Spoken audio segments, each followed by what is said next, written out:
I am the great-great-granddaughter of Mandy Clark Bowman, an enslaved woman on the plantation called the Jarrow Plantation in Forsyth, Georgia.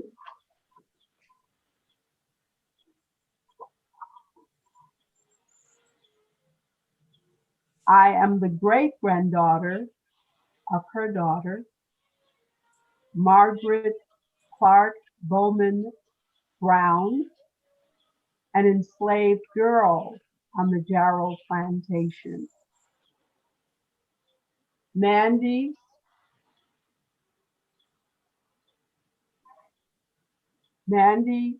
was a midwife to both the Black and white families on that plantation. Margaret had to do some chores as a little girl in the house. And Margaret didn't do one of her chores to satisfaction when she was somewhere around 7 or 8.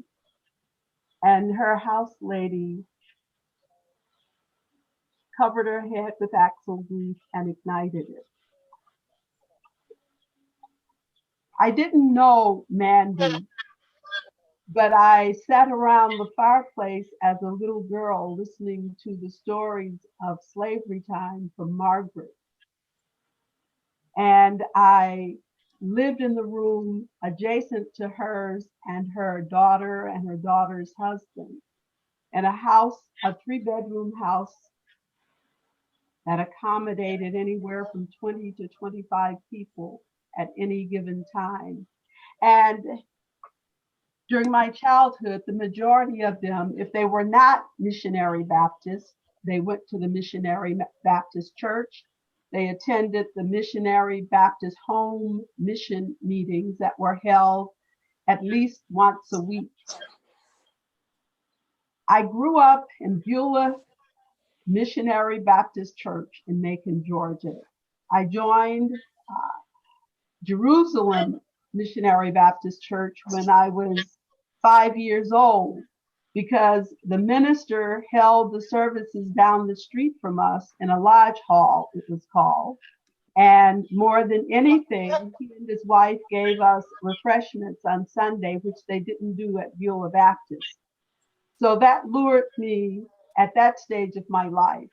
When I got to college, it was coffee and donuts at the Disciples of Christ Church that helped to entice me to stay. So food was always a part of our gatherings. That was part of our community gatherings. When I grew up, I learned the Bible, and it was a literal interpretation.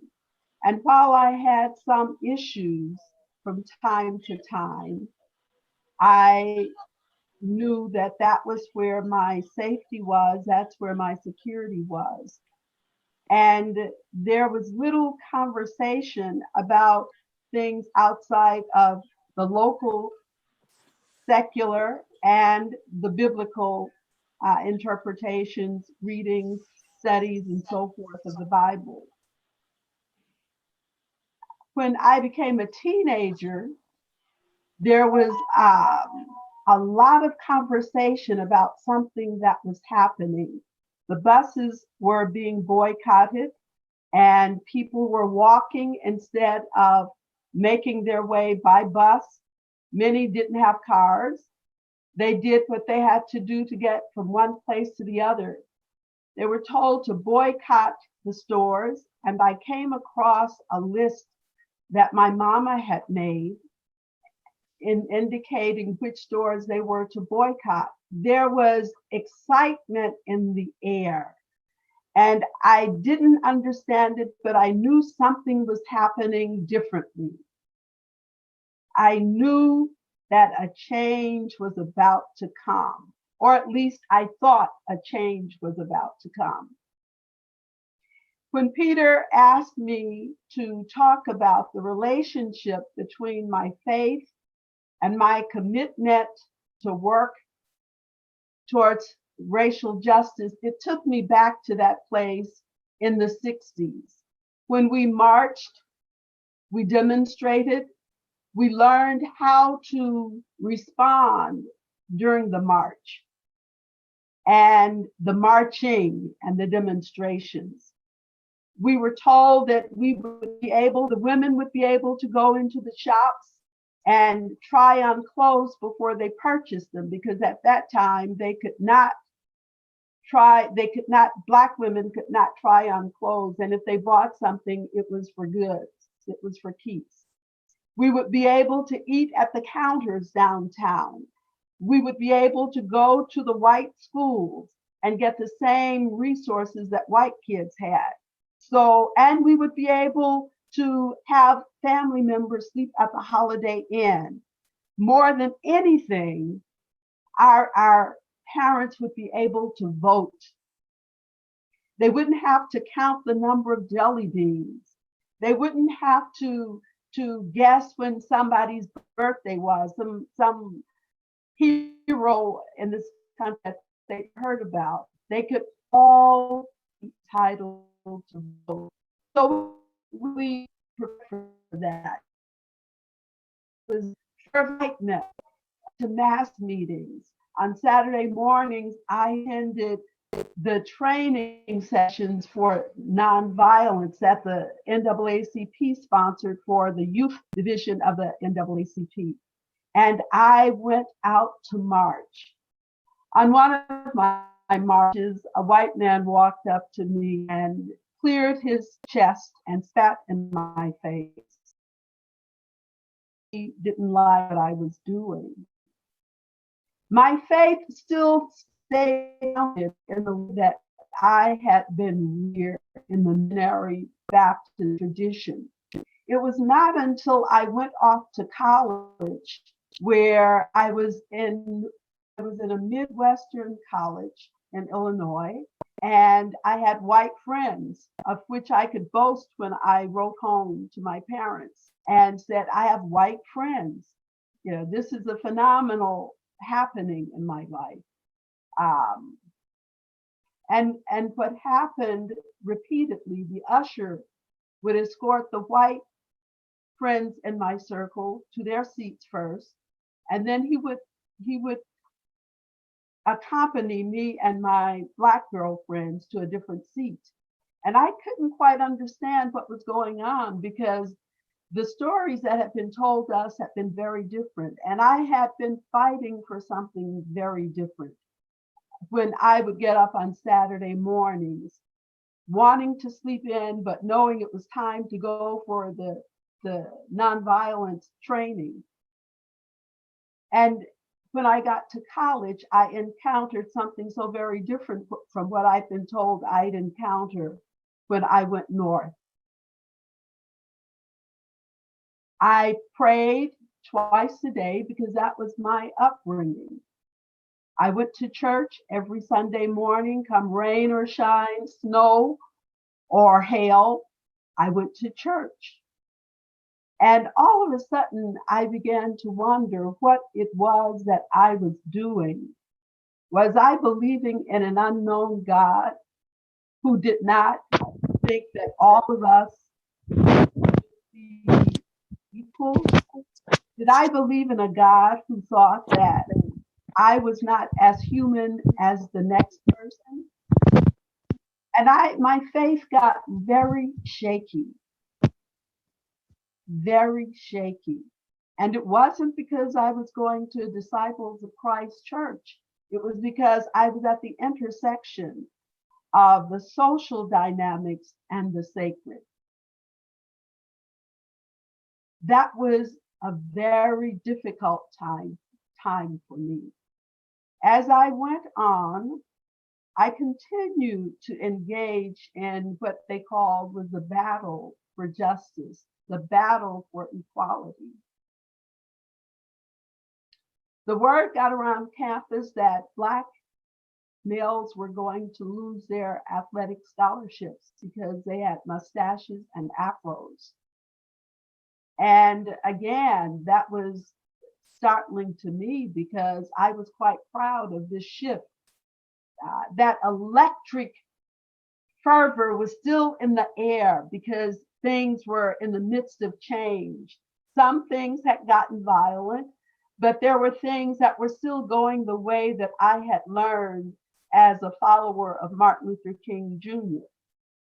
I was getting more and more perturbed by what I was seeing, which was contradictory to me, to what I had grown up hearing about Jesus, the God who Jesus, the Son of the God who was no respecter of persons. And yet there were sharp differences that put us into categories that somehow dehumanized some of us. So I started to get a little disenchanted with the missionary Baptist way of doing things, but the culture was still very, very important to me. And I came across an article in the newspaper, in Peoria Journal-Star, and it was speaking to the issues that I was facing on a daily basis in a very different way from the way I face those issues in Macon, Georgia, in our neighborhood and in our community.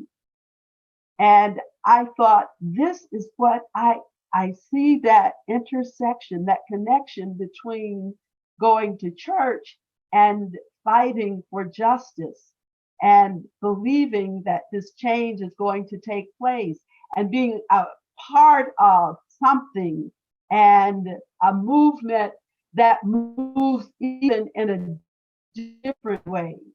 And just maybe if I become involved in this, it will do what I need it to do.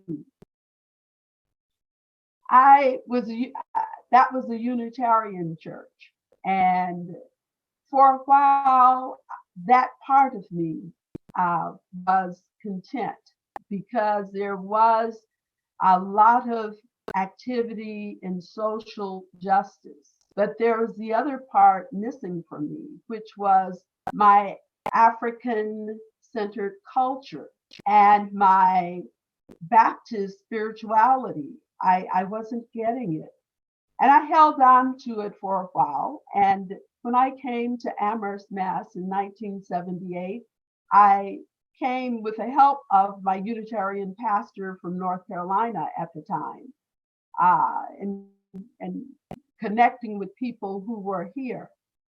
And I went for a while, and then I became disenchanted because it seemed that something missing this piece.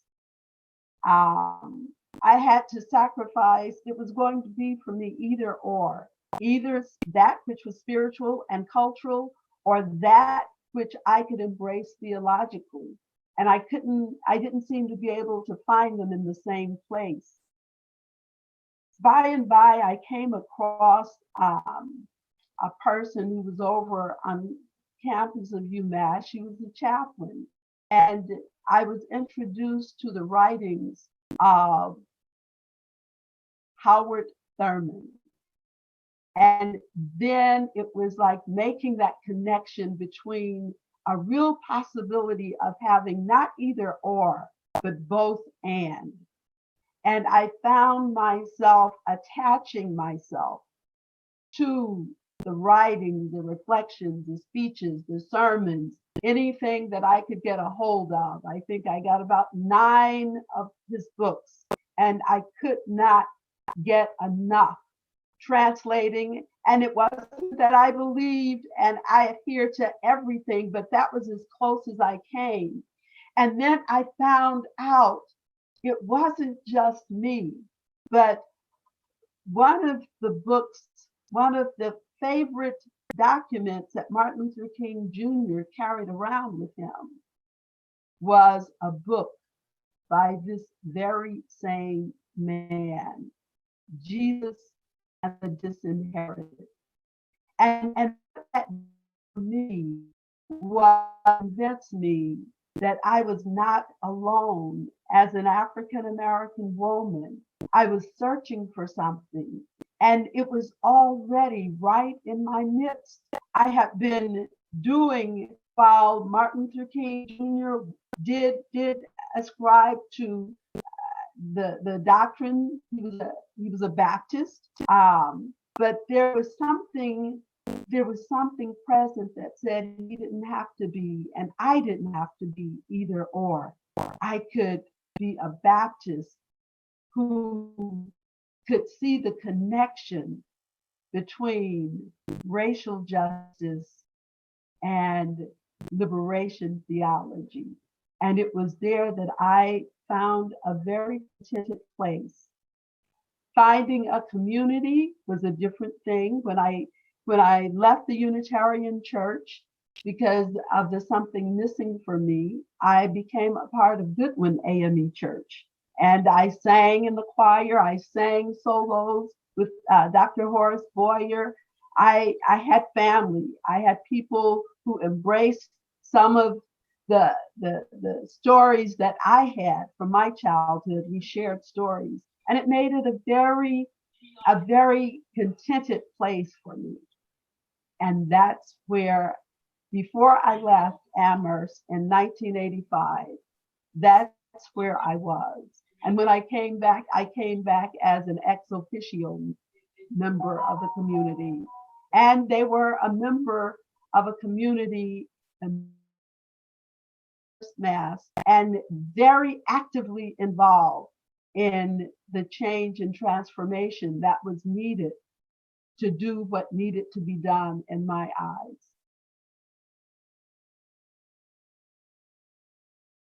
I will pass the bat.